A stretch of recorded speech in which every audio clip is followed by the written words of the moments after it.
Welcome to the Resonate podcast with Aideen. My name's Aideen Riada. My guest today is Aishling Mooney. Aishling is an angel intuitive, a spiritual business mentor, author, and oracle card creator. She helps spiritual business owners to share their knowledge and healing gifts with the world and get paid for their work through their services, courses, and even books. Ashing shares how we can connect and communicate with powerful angelic beings for support in every area of our lives, relationships, and finances. She lives in Italy with her family, but as you'll hear from her accent in a moment, she is Irish, and I'm really excited to have her on today's show. Welcome, Aishling. Hi, Aideen. Delighted to be here. Yeah, great to hear another Irish accent. So can't wait It's to get great. started. This is really, really lovely to get connect with you all the way over in Italy, and I'm here in the USA. The Irish are taking over the world again. This time with a mission. I think we're all on a bit of a mission when it comes to spiritual business owners being guided, moving outward, taking brave steps in the world. Tell me, Ashling, when was the first instance where you really had to establish more confidence in your own voice in your work? I was just thinking about this, Aideen, and something that came to me was the very first time, going back 20 years, that I hosted my very first angel circle.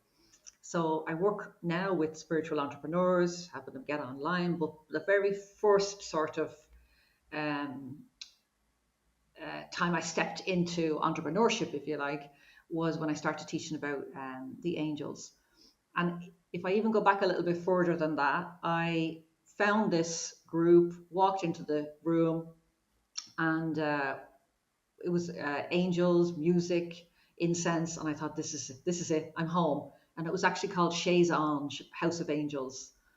So I was like, right, that's it. I'm here. So I stayed there for 6 months, and then suddenly one day they said we're closing, and I was like, okay, I need this. I need this space. I need somewhere to come every week. I need to be connecting and communicating with the angels every week because I had really seen the benefits in my own life. And but this group was closing, so I thought, well, I'm going to have to open my own group. And while that sounds like I'm quite confident now speaking and in groups, I've hosted hundreds of hours of thousands of hours of groups at this stage. But at that time, I was literally petrified, and it was just the thought of I couldn't be without this space, and I didn't know of any other spaces to join, so I knew that I had to host my own. So I literally created a little poster, put it out there. I wasn't even sure if anyone would turn up, and I think the first night I had 6 people. I was so scared and shy and nervous that I immediately took people into meditation. I was like, okay, close your eyes, because I was scared to even look at people. Close your eyes. And we went into a meditation with Archangel Michael, who's always the first angel that I connect with for confidence and courage and protection. So it was exactly what I needed at that moment. And so I did that meditation. And then after that, because I had settled my own energy, I was able to, share messages and have a conversation, and people were able to share their experiences about what had come through for them when they had connected with their angels. Usually there's messages of guidance and hope and reassurance and healing, and usually people feel a bit more relaxed and peaceful after a session, even though it's only maybe 20, 30 minutes. So that was the first one. And then the next week, some people came back. So I was like, holy shit. Excuse my language. I do swear a little bit, Adrian. I did say it after before. I'll do my best. But so that was it. So they came back, and I kept showing up, and more people came, and I did 6 weeks, and then a 12-week course, and then after about 2 years of teaching, hosting these angel circles in person, I had connected with and communicated with 12 archangels and channeled these guided meditations, which I then wanted to share with more people. Um, and yeah, I wanted to get online then. I think that was that's the next sort of step or the next level to The that. next But up that's, level. yeah, but that's where I think that having the, I don't even know, it wasn't even courage. It was more that I knew I needed this, and there was no other way. I had to do it myself. So, but I was literally petrified. Yeah. Yeah. What I love about that is that you really had an understanding of what was true for you Mm, in that moment, like what your needs were, like, and who you are as a person. Once you got in, like before you ever did that 6 months of whatever chez angle or whatever it yeah. is it French? Yeah, yeah. Yeah. So In you, before Dublin. you had done that, you didn't realize maybe what, where your soul wanted you to be, did you? Yeah, I was searching. I was in a lot of different groups. I was in studying mediumship for a long time. I was trans mediumship. I had oracle cards. I had readings. I had studied holistic health for a year. I did a year of art therapy, and so I was searching for something. And it was when I walked into this room that I was like, "Oh, this is it. I'm home. I'm home now. I'm never leaving here." Yeah. And then the fact that it was easier to take a step into that because you Mm, felt that resonance, like it was like you're 100% aligned to that absolutely. type of thing. And I think that's what I love to share with guests as well, is that, it's worth going on that journey. Like sometimes we're on the highs and the lows and we're like, where the hell am I going with my life and all of this? But we need to start to recognize when we feel that alignment, that is, this is me, this feels right to me, and not to second guess that, and Mm, instead to go, right, if this is right for me and no one else is doing it, I have to do it. So it's, yeah. you had no choice. Yeah, yeah, that's it. Yeah. Beautiful. Can we go backwards for a second? Mm. Because not everybody grows up with a feeling or connection with angels. And I'm wondering where that came from in your life. Was there somebody that taught you about it, or is it something that was innate? Tell us a little bit about your background and as a child, even Yeah. where this belief came from for you. Oh God. I from about the age of 16 was, teenager. I have a 16-year-old now, so I can understand a little bit of what I might have been going through at that time, which seems, as an adult, you can look at it and not take it so seriously. But at the time, there was a bit of anguish. There was a bit of just, I don't know, pain, angst. And my grandfather had died about 2 years before that. And in one particular sort of episode or moment where was just really struggling, I went to his graveside and said, "Look, I need some help here. I really need some help." And didn't know who I was asking. I had no one else that didn't really understand why I was even there. And from that, I don't know how to even explain this, but I felt his presence after that. And he walked with me through my life for the next 10 years. And I was communicating with him in my mind. It was all the time. And I never told anyone because it was a bit, yeah. I didn't consciously say I'm not going to tell anyone, but somewhere in me, I knew that there wasn't really anyone in my circle or in my family that could understand um, the experience that I was having. But so I would say that my grandfather was my first sort of spiritual teacher and guide. It didn't mean that life was a bed of roses. It was I still had a lot of challenges. I still had issues with alcohol, depression, anxiety, panic attacks. I went a little bit wild in my 20s, as some of us do. So, but that presence was there for me, and that lasted about 10 years. And then there was a transition period of a few months when the energy of my grandfather said, "It's time for me to leave. I'm not going to be with you anymore." And I'm going to introduce you to this other guide, this other being that's going. Now, I had no one to talk to about this, so this was all happening in my head, in my life. And The so, voices in your head are talking. yeah. So he it basically introduced me to my guardian angel.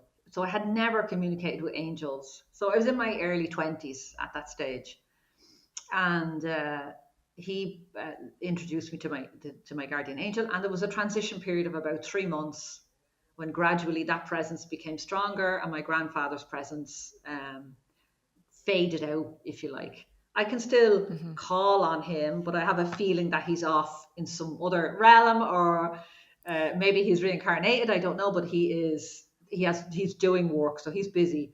But I have my guardian angel now, and so he's been with me for. I mean, well, it's probably your guardian angel is with you all the time, but sometimes people say to me, "Oh, my grandfather or my grandmother is my guardian angel," and I would say maybe you're just at a period in your life where you're more open. So if an angel had arrived and said, "Hey, I'm going to be working with you," I wouldn't have resonated with that. I didn't have any concept of angels, but I was more open to, okay, I'd ask for help from my grandfather and he was here to help me. But and it took 10 years before I was open to sort of the possibility of even exploring what angels were. And that was it. So, and similar to what I'd say about my grandfather, I still had a bit of a mad life, and I had a sort of out of the box life. I traveled a lot. I worked as a children's entertainer for 10 years. I had lots of adventures, and it looked like I was having a great life, but I still suffered with anxiety, depression, panic attacks, and not quite suicidal, I would say, but really dark nights of the soul. And in one sort of moment, I was in Florida. I was living in Florida with a gang of Irish girls, working in an Irish bar. So you can only imagine what sort of what sort of adventures we were getting up to. But the alcohol was too much for me, and it was really not helping with depression. So I reached a sort of a rock bottom and was alone in the apartment one night and just sort of broke down. And I put this music on, a CD that I had bought randomly somewhere, and I didn't know what the CD was. I put it in, and it was Sarah McLachlan's song "In the Arms of Angels," and I literally bawled, crying, bawled my heart out, and said, "Okay, if I keep on this trajectory of booze and whatever else came with that, I did some things that, where that just dulls your senses and so anyway, I said, if I keep going this way, it's not going to be good. It's not a good road. So I just prayed. I just said, okay, if there's really angels, guides, if you're really gonna help me, this is the time. So I need help now. I need help to change things now. And I often say to my clients, there was no burning bush and there was no angel that descended into the sitting room and said, whoa, Aishling, you're saved. It was more subtle changes that I can see that happened over the next year of my life that I would definitely say the angels intervened. So my mother, who didn't know anything about this experience, this anxiety or anything that was going on with me, arrived 2 weeks later and was, that was sort of the energy to start bringing me back home to Ireland. I had a return ticket booked for about 3 months out, but when I rang them to book, they said, sorry, there's no flights there. So I was like a bit nearer, no flights there. And I ended up home in Ireland within like a month, within like 4, as opposed to I should have been there for another 3 or 4 months. So I was literally home faster. I'll never forget even that conversation on the phone when I was booking the flight. Oh, sorry. I'm going to have a drink of water. Take a sip of water there. Yeah, it's interesting how sometimes there's a cascade of events. Like it started off with you going, I need help here, and Sarah McLachlan kind of bringing in that awareness of the angels. And then suddenly your mother is there, and then suddenly you need to to change your flight, and then you're realizing it's coming faster and faster. I had a similar experience. I was in San Francisco for a year, and I was not happy. Oh my God, was I not happy? I was living on $10 a day. I was managing to buy a wrap Oh, God, for yeah. like $4 or $5. And then I was basically, I don't know what I was doing. Anyway, spending all my money on the rent. The rent was like nearly $1,000 a Mm, month. And so it's funny, when it all happened, I got let go from my job, and I sat in front of my boss, and she said, "You're taking this very well." And I was like, "Yeah, it's grand, I'm happy enough, thanks for letting me go." And because then I was ready, then I was I yeah, said, "Okay, I'm going home." And I was going. Sometimes, going backwards is a way of moving forwards. And yeah.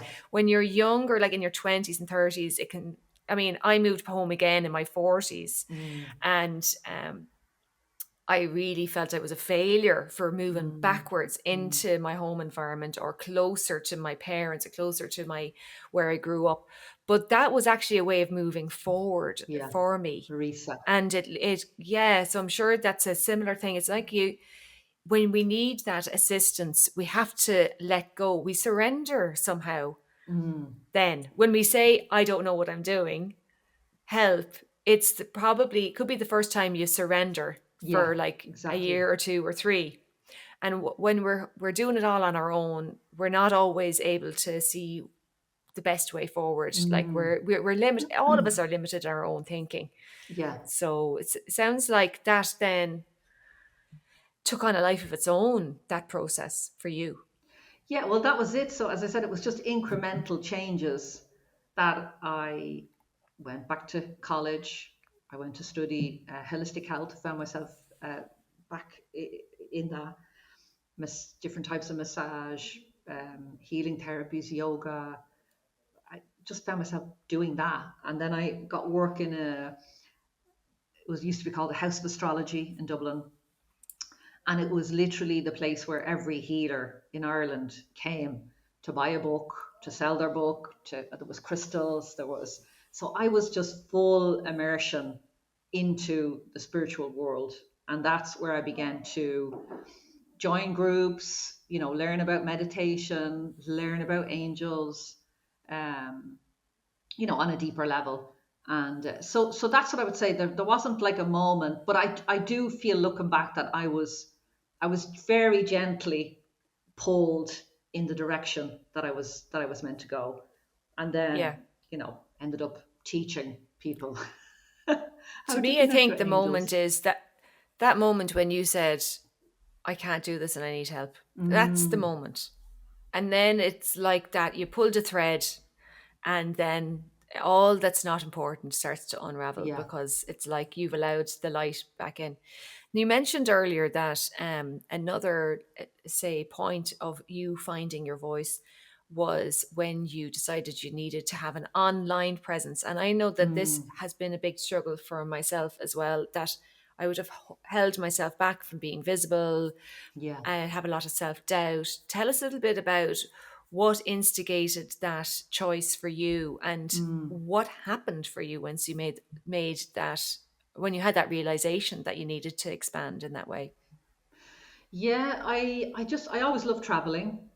So even though I came back to Ireland, I was always, when I met my husband, then he liked to travel as well. So we found ourselves in Brazil. We headed to Brazil for, it was supposed to be 3 months and it was 2 years. But I was leaving work, I was leaving my angel circles, and I was like, there has to be a way for me to continue doing this work. So at first, when I went to Brazil, I was, because the language is Portuguese. I didn't have Portuguese, so I met a yoga teacher, and we'd do meditation. I'd do it in English, and she would translate in Portuguese. So that was that was one way around it. But convinced that there was another way. I literally, I wanted to be able to travel wherever I wanted, and make money from anywhere in the world. I didn't want to be restricted or had to be in one particular place. Um, and that was the impetus behind it. So, um, and everybody, because it was, I don't know, what am I talking about now? 17 years ago, 16 years ago, everybody said it's impossible. You cannot teach meditation online because it just wasn't a thing then. Um, but I was prepared to give it a try. This was before Zoom, that we have now, that we're able to everybody's able to do it. So what I literally did was I collected a few emails of people that were in my classes and said, look, I might be teaching a class online in some sort of way if you're interested. And I literally got maybe 6 people that said yes, 6 or 8 people I think it was, that said yes, we're interested. They paid me €250 for the first course, and I created this course called Transform with Angels. But it was literally every week I had this group and I had to give them a guided meditation. So I just would record a meditation. I don't even think there was music on it back then. It was literally a recorded meditation of my voice, bringing people through the meditation. And I did a little video intro to the angel. So it was Archangel Michael. I'd be like, this is the angel to call on if you want courage and confidence and you need some protection in your life. And I might tell them some stories of my own personal stories or stories from clients. And then some little exercises that they could do during the week to connect deeper with the angel, depending on what angel it was. And so that's what happened. And then I would just send it all to them in an email. So I would just upload this stuff somewhere. I can't even think it was YouTube or somewhere, I don't know. And I would just send them an email Could with have all been the Dropbox links. back then. Dropbox maybe, yeah. I can't remember what it was. Amazon Oz maybe. So that was it. I just literally, that's how I started and did the first program, and then start looking for some sort of platform that I could put all this stuff on. And that led me to, finding a platform. At the time it was Jigsaw Box. I don't think that exists anymore and I wouldn't recommend it, but I started there. And then I start building a community. I start talking about angels. I hosted some live events. I found Facebook. That came later on. And you created your own deck of oracle cards. At what point did that happen? Oh, that happened literally for the last 2 years of COVID. The 2 years of COVID. So it was literally, I decided to do that. And then a month later, COVID hit. So it was perfect timing. It took longer than I expected. It was supposed to be a six-month project, but it became a deep, beautiful healing journey. Yeah, the oracle deck is 44 cards, and there's about I think there's 16 archangels, so there's about 2 or 3 of each archangel in there. They're beautiful cards. They're the messages and what I wanted to share from, I suppose, all of the last 20 years that I've been working with angels. So it's all of the messages that come through. There's little stories in the deck. It's not quite for sale at the moment. I have a wait list for the next print run, but if anyone is interested, I can go to the website. Put me on that wait list, Aishling. Yeah.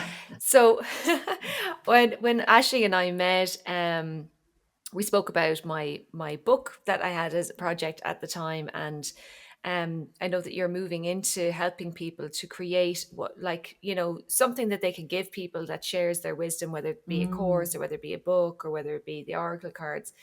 But I signed up as well for a couple of other things that you had going on, and I just love what you do. I just love it. And when I signed up for the Transform with Angels course, one of the first things you said was, get your deck of angels. You've got the updated version, Aideen. I have the updated version with the nice music in the background and good audio quality. The whole lot is gorgeous. It's not 17 years old anyway. It's newer than that. Yeah. But you said in one of the first lessons, it would be good if you had your angel card deck. And of course, yours isn't available. So I was like, Mm. great. And off I went shopping for an oracle deck. And I found it was very, I enjoyed the process. Mm. I haven't done all of the meditations in the course yet. You kind of drip it over Every week week. by Yeah. week. Yeah. I have to say, I would recommend it to people if you're interested in Mm. finding out more. Um, so when it comes to your clients and working with clients, if somebody was having a difficulty letting that part of themselves out, that like expressing their own, wisdom, like a lot of people have done like hundreds of courses and they might not even have, very many clients, or they might have been stopping and starting Mm. with their mission. So what kind of advice would you give to someone like that might be listening? So, the majority of my audience right now are spiritual entrepreneurs. So when I put my program online, people began to ask me, how did you do that? And can you teach me? So that sort of was the next step for me, was to create programs and packages and work with people, mainly spiritual entrepreneurs, healers, practitioners, yoga teachers, anyone that had a business like I had, meditation, and wanted to bring that online in some way. Um, so I began to work with them, and then more recently I've started to work with the same group of people, but so I would show them how to create packages and services and products and courses and get them online, but also books. This is a more recent adventure in the last year. After I had put my first book online, Angels Are With You, um, people started to ask, how do I put a book online? How do I get my book online? Um, so working with healers and light workers, um, there's a thing called a witch wound. So I'm not sure, you probably have heard of this before, I've heard of it, Aideen. yeah. Yeah. So it's obviously you need to open your mind a little bit, but my experience of that is that maybe it's a past life. If you look at even women, um, the the amount of women within the last 600 years that have been persecuted, murdered, for being healers, herbalists. We're talking back to the witch hunts 600 years ago, 400 years ago, I think it was. There's a brilliant book on that called Witch by Lisa Lister, if anyone wants to read about the witch wound in particular. Um, so there's so I tell you my experience. I was working with in a meditation group one night, and we went to a past life, and I had this experience when I came out of it that my stomach was empty. And I was talking to my teacher, and I said, I just have this really strange experience that I'm looking down at my stomach and there's nothing there. And she connected in and she said, it's a past life. You were a witch. It was one of many past lives that I've learned about since then, where I've been a healer, a witch, a light worker, as I would call it. Um, and she said, you were hung, drawn, and quartered. So literally gutted. So obviously we did a lot of healing on that, did a lot of work to heal that. Um, and there was also a past life of poverty, where I was in a herbal garden and the herbs had all failed, and I had no money coming in to feed myself or my family, and I had died as a healer in that life. So the point I'm trying to make is healers and light workers, it's not just a traditional business owner. They might be coming with this backlog of past life experience or trauma related to when they had to speak, when they had to share their gifts, when it was, coming from a lifetime where it just was not okay to say, I'm a healer, I'm an intuitive, I'm an empath. Um, I'm a clairvoyant, any of these things. So a lot of the times, like someone might come to me and say, um, oh God, like a simple thing. One of my clients came to me. This is an example, and said, "I can't set up my PayPal account. I've tried. I can't figure it out." And I said to her, "Look, PayPal are great. You just have to ring them. They're very kind. They're on the end of the phone. You can tell them about the problem. You can email them. They're quite responsive." But she had this block. So we went in, and it was nothing to do with that. It was fear of she'd been home or something like that in a past life. So it was literally her voice was had been stopped. She'd literally stopped Strangled. speaking. Yeah, strangled, Yeah. literally. So we did some healing, we did some forgiveness, we took some lessons from that life and brought them forward. And I said to her, okay, let's just set the intention that this week you're going to sort this out with PayPal. And if it doesn't work with them, you're going to set up some other way to accept money for your healing gifts. And she had it set up within a few days. So it's It's like amazing. the block, people will come, I want a business, but I can't set up PayPal. It's the block might not be the block that's there.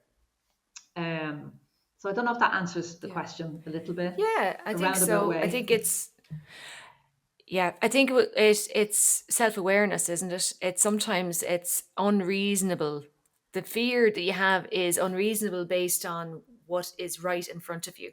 Yeah. I was just speaking to my sister earlier, and I told her about the affirmation I used for a long time, which is, "I am safe, Mm, all is well. I am safe, all is well." And that was something I had to say to myself a lot. And yeah. I've gained my confidence over time, and over, like, you'll get those little nudges sometimes where you're kind of being guided. Oh, I really want to do that. Like, you kind of feel like, oh, I really want to do that. So you find a way to do it. You find a Yeah. way to overcome your Mm, fear. You get the help. You ask a teacher. You do a bit of healing work. You do the journaling. yeah. You go for a walk. You talk to your grandfather, whoever it is, Yeah. whether they're alive or Yeah. past. But we have to keep on the journey, isn't it? It's Yeah. about not stopping, not stalling so much that you can't move forward. And Mm, I've definitely stopped and started myself, but once you get going and there's a bit of momentum, then it gets yeah. easier. Yeah. Yeah.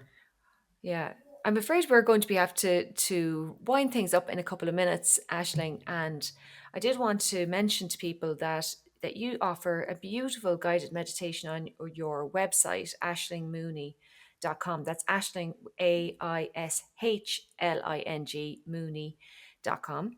How to meet your guardian angel. So I wanted to mention that to people and to let them know that they can find out about your services and everything that you do there. But I wanted to also ask you, is there anything else you'd like to say to our listeners before we finish up? Yeah. I've one thing, and it's that angels are around us all the time, and they're this untapped resource. So sometimes I say to clients, your angels, if a client comes to me or if I'm in a group and people are talking about their issues and challenges and things that they're struggling with in their life, and I'm saying, your angels are outside the door right now having a smoke break because they're literally sitting there waiting for you to employ them, to put them to work. And the way to do that is to ask, to not be afraid, to just ask. And my angels have said years ago, it's the same thing to ask for a lipstick. Where's my lipstick that I can't find? Where's that parking space that I'm looking for? Or where's the 10,000 euros in the bank? It's the same ask for them. It's us that puts the different levels of feeling into that, or stories into those things. So, and they're just like, we can help you with everything, anything. We can. We're there to help, and it starts with just being open and asking for what you want. Beautiful. Yeah. And starting with your own guardian angel, the one that each of us has, it's gorgeous. And I think, sometimes if we think back to our lives and little incidences that have happened to us where we either felt a presence with us or we Mm, were guided in some way, there's evidence in yeah, most of our lives that something is out there helping us. And I think, if you just let yourself think back, Yeah, you might see that angels have already been working in your life, and we get to work together and not be alone in life. So I yeah, think it's really, really beautiful, the work you're doing. And I hope anybody listening that you remember that you're not alone, and that there are people here for you. Aisling and myself would love to speak to you more if you'd like any help, and ask your angels. love it. Thank you so much. This Thanks. has been Aideen Riada and Aishling Mooney coming to you on the Resonate podcast. And thank you everyone for listening. And we hope to have you join us again soon. Bye bye. Thanks, Aideen.